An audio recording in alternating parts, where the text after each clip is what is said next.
vemos que Dios ya le está hablando profecía a Jeremías, ¿ya? Durante el libro de Jeremías vemos mucho hablando Dios con Jeremías, ¿ya? Él lo envía y aunque no se muestra a Jeremías a veces hablando con el pueblo, se asume que lo hizo, obviamente porque fue el llamado de Dios, ¿ya? Pastor, ¿se puede avanzar? Una más y otra más, ya pasamos por eso. Y la primera. ¿Ya? Es así como llegamos al capítulo 7 de Jeremías, ¿ya? Donde vemos ya a Jeremías en la práctica. Dios le había enviado a predicar, como dice ahí, en la puerta de la casa de Jehová, ¿ya? Yo creo que muchos se imaginarán que esta es una tarea sencilla, porque ¿quiénes estarían en la casa de Jehová? Sacerdotes, ya, profetas tal vez, quizás personas que querían ofrecer sacrificios, en fin, personas con temor de Jehová, ¿ya? Pero esto distaba mucho de la realidad en los tiempos de Jeremías. Por ejemplo, en el capítulo 7, versículo 3, dice así: Así ha dicho Jehová de los ejércitos, Dios de Israel, mejorad vuestros caminos y vuestras obras, y os haré morar en este lugar. ¿Qué quiere decir esto? Que al parecer los caminos y las obras de las personas que estaban en la casa de Jehová no eran buenos.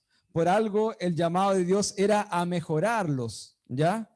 Por lo tanto, acá podemos ver que, contrario a lo que podríamos creer, la gente que estaba en la casa de Jehová, supuestamente los siervos de Dios, tenían obras malas, ¿ya? Y sus caminos estaban siendo mal guiados, ¿ya?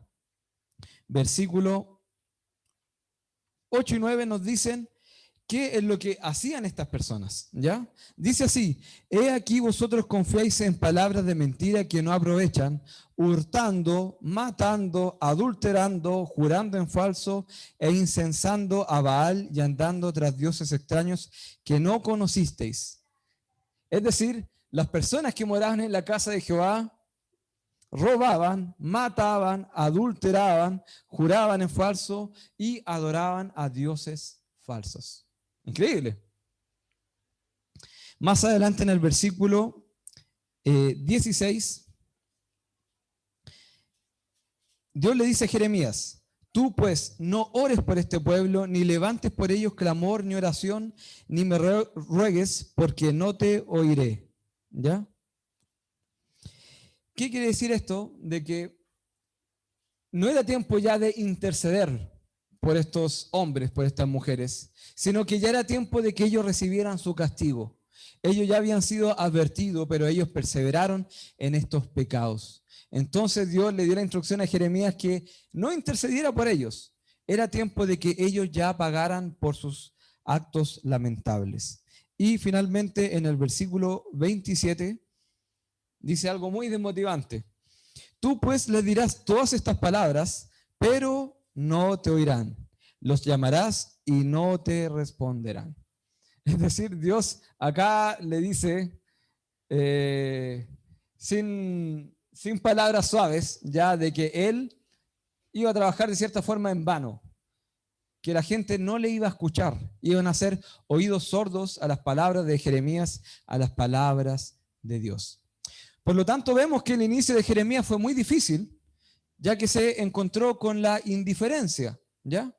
Es muy desmotivante saber de que usted va a hacer algo y no lo van a ver, no lo van a escuchar. Si a mí me hubiesen pedido que predicara hoy día y me dijeran, no te van a escuchar, se van a quedar dormidos, creo que no lo hubiese hecho con tanta motivación. Pero Dios le dijo la verdad a Jeremías, de que estas personas tenían el corazón tan duro que no escucharían sus palabras. Por lo tanto, uno de los primeros enemigos que se iba a encontrar Jeremías en su ministerio era la indiferencia, ¿ya? Y esto nos iba a dar algo muy importante respecto a la vida de Jeremías, que él no contó con un apoyo, él no contó con un pueblo con temor de Dios, a diferencia de otros héroes que encontramos en la Biblia, a diferencia de los apóstoles o el mismísimo Pablo, ¿ya? Que ellos quizás en un pueblo encontraban indiferencia, pero en otro pueblo encontraban corazones abiertos a escuchar la palabra de Dios y que se convertían. Y se convertían también, a su vez, en evangelistas. Jeremías no contó con un pueblo así. Él siempre encontró indiferencia. Pero bueno, Jeremías podría haber dicho, ok, yo hago mi pega.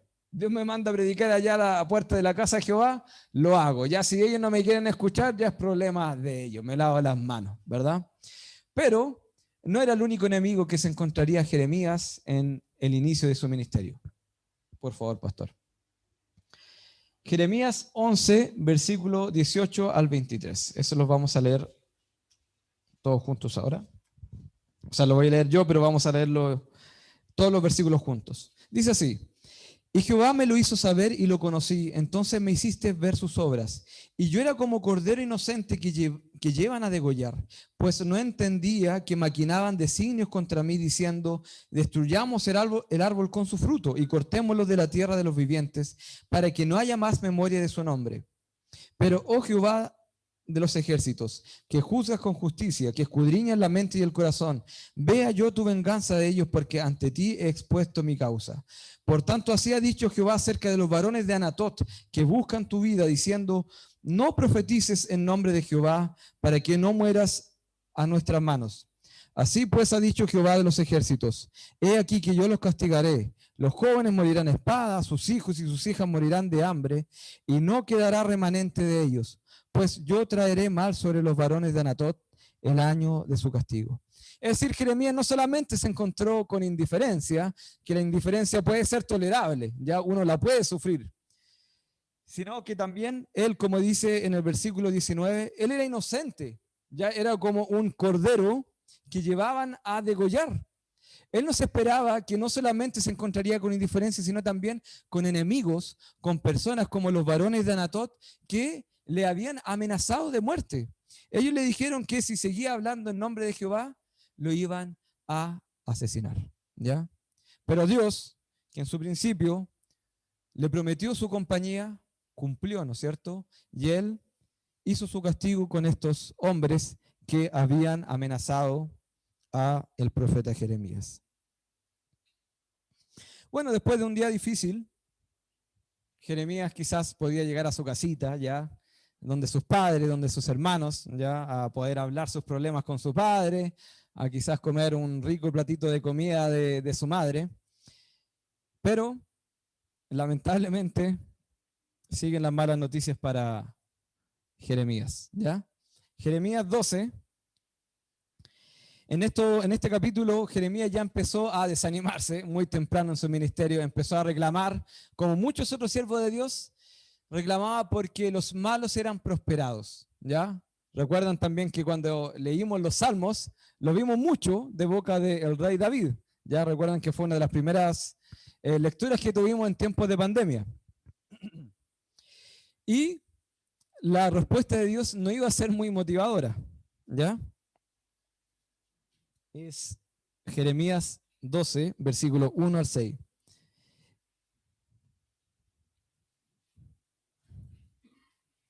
Perdón, voy a leer solamente el 5 y el 6, ¿ya?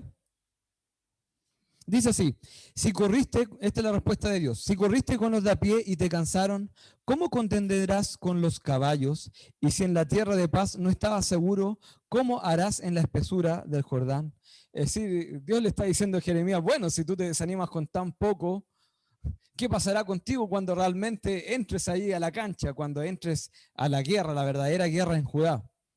Y el 6 dice, porque aún tus hermanos y la casa de tu padre, aún ellos se levantaron contra ti. Aún ellos dieron grito en pos de ti. No los creas cuando bien te hablen. ¿Qué nos muestra estos versículos? Que incluso la familia de Jeremías le había dado vuelta la espalda. Él no contaba con el apoyo de sus padres ni sus hermanos, ¿ya? Él solamente había juntado enemigos y enemigos y enemigos por aceptar el llamado de Dios. Qué triste. Y esto que solamente estamos empezando en el ministerio de Jeremías. Al parecer Jeremías sí estaba solo, a fin de cuentas. no tenía un pueblo que creyera en Dios, era amenazado y tampoco tenía un hogar que le apoyara. En el capítulo 14, una más, por favor, pastor. En el capítulo 14 nos encontramos que Dios trajo sequía sobre Judá como castigo, ¿ya? Y Jeremías dice lo siguiente, tiene una inquietud que le hace ver a Jehová. Y yo dije, Señor Jehová, versículo 13, he aquí que los profetas les dicen al pueblo, no veréis espada, ni habrá hambre entre vosotros, sino que en este lugar os daré paz verdadera. Bueno, aquí vemos un mensaje totalmente distinto al que Jeremías tenía que comunicar al pueblo de Judá. Esto obviamente le trajo confusión. Me dijo entonces Jehová, falsamente profetizan los profetas en mi nombre. No los envié, ni les mandé, ni les hablé. Visión mentirosa, adivinación, vanidad y engaño de su corazón os profetizan. Por tanto, así ha dicho Jehová sobre los profetas que profetizan en mi nombre, los cuales yo no envié y que dicen, ni espada ni hambre habrá en esta tierra. Con espada y con hambre serán consumidos esos profetas. Nuevamente Dios está acompañando a Jeremías y está haciendo caer su castigo sobre estos profetas mentirosos. Pero de cierta forma los profetas eran los compañeros de Jeremías, eran los que deberían ser sus amigos, deberían ser su apoyo más cercano. Pero vemos que aún en estos tiempos los profetas habían hecho oídos sordos a la palabra de Dios y le estaban dando al pueblo lo que el pueblo quería. Palabras de mentira, palabras que le trajeran tranquilidad, conformidad, pero que distaban mucho de lo que Dios quería. Entonces sumamos un ingrediente más a la soledad de Jeremías, que sus compañeros se habían convertido en sus enemigos al predicar lo contrario a la palabra de Dios. Bueno, después de tanta soledad, Jeremías, que todavía era un joven en este tiempo, quizás tenía la esperanza de alguna vez terminar con esta soledad. Quizás como muchos jóvenes y señoritas solteras, él tenía la esperanza de tener su propia familia, de tener una esposa, de tener hijos con quien podría sacarse todo esto negativo, con quien poder sacarse toda esta soledad. Pero, pastor, una más. Lamentablemente, como dice ahí, Dios tendría otras noticias para Jeremías. Jeremías 16, versículos 1 al 4 dice así: vino a mí palabra de Jehová diciendo, no tomarás para ti mujer, ni tendrás hijos ni hijas en este lugar. Qué triste. Él vio acabadas estas esperanzas, si es que alguna vez las tuvo, pero él tuvo la prohibición de parte de Dios de tener su propia familia. Él no debía tener esposa ni hijos. ¿Por qué? Versículo 3 dice, porque así ha dicho Jehová acerca de los hijos y de las hijas que nazcan en este lugar, de sus madres que los den a luz y de los padres que los engendren en esta tierra. De dolorosas enfermedades morirán, no serán plañidos ni enterrados, serán como estiércol sobre la faz de la tierra, con espada y con hambre serán consumidos, y sus cuerpos servirán de comida a las aves del cielo y a las bestias de la tierra. Aquí podemos entender por qué Dios le pidió esto, ¿ya? Porque iba a ser triste ver a su esposa y a sus hijos sufrir como sufriría el pueblo de Judá. Pero aún así, yo creo que cualquiera estaría muy triste de no tener siquiera la oportunidad de probar, ¿no es cierto? Y de poder tener una compañía que, como saben los hombres casados, es la compañía perfecta, ¿no es cierto? Yo hoy día cumplo 4 años de matrimonio, ¿ya? Y puedo dar fe de aquello, ¿ya? Jeremías no tenía esta esperanza. Bueno, es un capítulo un poco triste, ¿verdad? En que pudimos ver la soledad de Jeremías. Nosotros vamos a estudiar Jeremías de una forma cronológica, ¿ya? Hasta este momento Jeremías está escrito de forma cronológica, pero después vamos a tener ahí unos saltos interesantes. Pero hasta este momento, en el principio de su ministerio, vimos inmediatamente la soledad de Jeremías. Recordemos, no tenía un pueblo que tuviera temor de Dios. Tenía hombres que lo amenazaban de muerte. Su hogar le había dado vuelta a la espalda. Sus compañeros profetas se habían convertido en sus enemigos y más encima no tenía esperanza de tener su propia familia. ¿Esto es realmente estar solo? Vaya que sí, o sea, vemos que en el trabajo, en la iglesia y en la casa, el pobre Jeremías estaba solo. ¿Cómo se habrá sentido Jeremías? Triste. Yo me sentiría, pero podrido, ¿ya? Pero en el mismo capítulo, veamos qué impresionante, en el mismo capítulo 16, versículo 19, hay unas palabras maravillosas de boca de Jeremías. Dice: oh Jehová, fortaleza mía y fuerza mía, y refugio mío en el tiempo de la aflicción. Amén. Qué palabras tan poderosas. Realmente alguien que está siendo utilizado por Dios, que está siendo moldeado por las manos de Dios, podría decir estas palabras en medio de tanta soledad.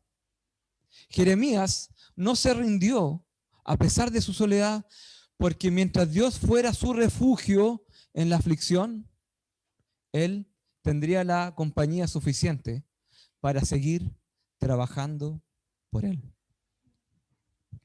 Bueno, ahora pasemos a la aplicación, ¿ya? Porque esa es la idea, no solamente aprender de este gran hombre de Dios, sino poder llevarlo a nuestras vidas.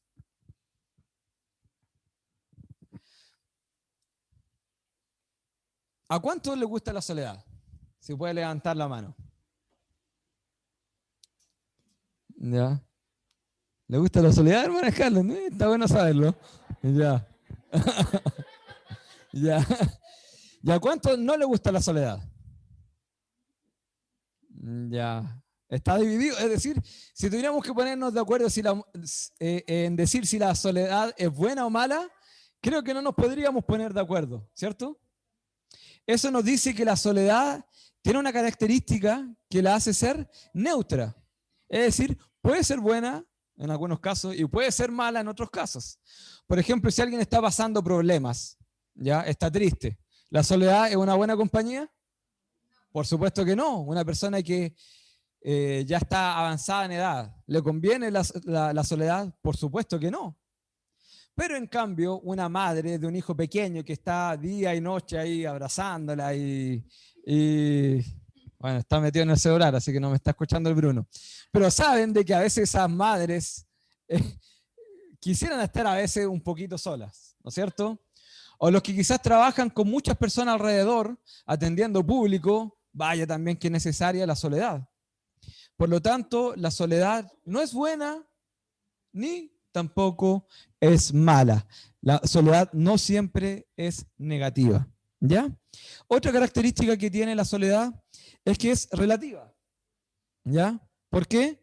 Porque no siempre que nos sentimos solos es porque realmente estamos solos, ¿ya? A veces podemos estar solos, pero sentimos la compañía de quienes nos aman, ¿ya? Y nos sentimos acompañados estando solos. Y otras veces podemos estar rodeados de gente, sin embargo, nos sentimos solos. Yo creo que muchos habrán vivido las dos caras de la moneda. O a veces, como pasa en la juventud, de que estamos acompañados, sobre todo cuando estamos solteros, pero la compañía que tenemos no es precisamente la que quisiéramos, ¿no es cierto? Y por lo tanto nos sentimos solos, ¿ya? Podríamos meditar muchas cosas más sobre la soledad, pero quisiera que rescatáramos estas dos cosas, que la soledad no siempre es mala y la soledad tampoco es o sea, la soledad es relativa. No siempre que nos sentimos solos es porque realmente estamos solos. Hay gente que lamentablemente les gusta sentirse sola, aunque tengan muy linda familia y siempre estén muy acompañados, ¿ya? Recordemos que la idea de estudiar a Jeremías, o la óptica con la que estamos estudiando a Jeremías, es la de un siervo de Dios en tiempos difíciles. Y vimos cómo Jeremías, como siervo de Dios en tiempos difíciles, sufrió de la soledad. La soledad le hizo el trabajo mucho más difícil, pero no fue suficiente para acabarlo, para sacarlo de los caminos de Dios. Así también, pastor, una más, no me acuerdo muy bien. Sí, ahí está bien. Como siervo de Dios en tiempos difíciles, también nos sentimos solos. ¿Alguien se ha sentido solo últimamente? Se han sentido solos, sobre todo en este tiempo de pandemia. Y es normal, ¿verdad? Algunas veces estuvimos solos, nos faltó el abrazo, el cariño, el apretón de mano, el saludo con nuestros hermanos, ¿verdad? Una vez me acuerdo alguien me dijo, cuando tenía 17 añitos, que un líder siempre está solo, ¿ya? Palabras medias negativas, pero después descubrí de que es verdad, ¿ya? ¿Por qué? Porque alguien que lidera generalmente a veces tiene expectativas que no siempre son satisfechas, a veces tiene todo el ánimo del mundo, toda la fuerza del mundo, y no todos comparten esa misma visión, ¿ya? Me imagino que durante este tiempo de pandemia, en las reuniones vía Zoom, también a veces se sintieron solos cuando veían los cuadritos y eran muy grandes porque eran muy poquititos. A veces recuerdo en la reunión de varones, ¿no es cierto, hermano Ariel? Que eran poquititos, éramos 4, 5 y nada más. Entonces es normal sentir soledad. No es malo, es como cuando se dice airaos pero no pequéis. Es decir, podemos sentir soledad, pero el problema es cuando pecamos por la soledad. Cuando la soledad hace que nosotros nos rindamos como cristianos y queramos abandonar el llamado que Dios nos ha hecho, nos ha dado. Cuando por encontrarnos solos en los caminos de Dios queremos buscar la compañía del mundo. Pero así como Jeremías tuvo la compañía siempre, constantemente de Dios, también nosotros tenemos la compañía de Dios. ¿Sabe, hermanos? En la palabra de Dios, Dios nunca nos promete la compañía de los demás. ¿Alguien le suena algún versículo que diga eso, Dios?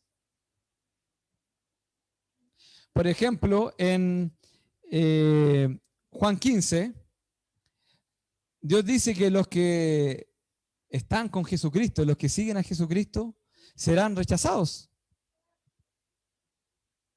Por ejemplo, también dice en Mateo 10 que los enemigos del hombre serán los de su propia casa.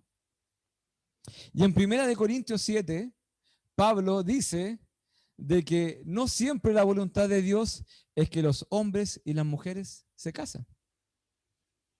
Por lo tanto, Dios en estos versículos no nos promete la compañía de los demás, pero sí nos promete la compañía de ¿quién? De Él mismo. Romanos 8:39, Dios nos dice que nada nos podrá separar del amor de Dios. Y segunda de Timoteo 2:13, un versículo hermoso, ¿ya? Lo voy a leer.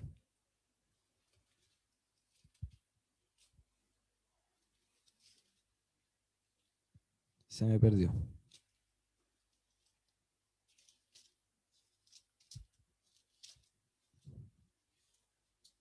Segunda de Timoteo 2:13 dice así: si fuéramos infieles, Él permanece fiel. Miren qué maravilloso. Así como el mundo nos abandona, así como el mundo nos traiciona, Dios permanece fiel. Dios nos promete su compañía incondicional. Se me había olvidado el término. Su compañía incondicional. Dios siempre va a estar ahí. Así que, hermanos, para terminar, si te estás sintiendo solo en el llamado que Dios te ha dado, no decaigas, porque Dios está allí. Muchos podrán fallarte, pero Dios siempre, siempre estará al lado tuyo. Nunca te desamparará. Pero también hay otra cosa. Somos una familia, somos un cuerpo y no debemos permitir que alguno de nosotros se sienta solo.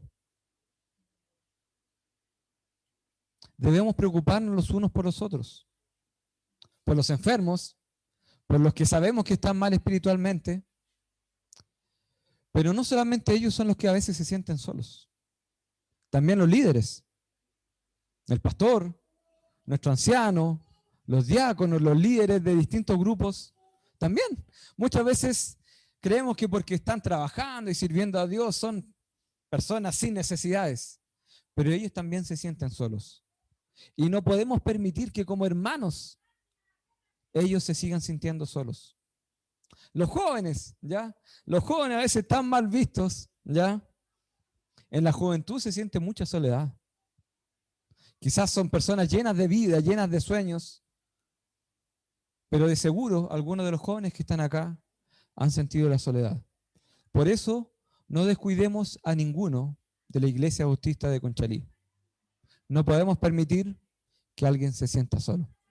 Así que, hermanos, les animo a preocuparse los unos por los otros y también de no sentirse solo, de sentir la compañía de Dios, porque Dios nos ha hecho un llamado que debemos completar hasta el fin, a pesar de que a veces sintamos la soledad.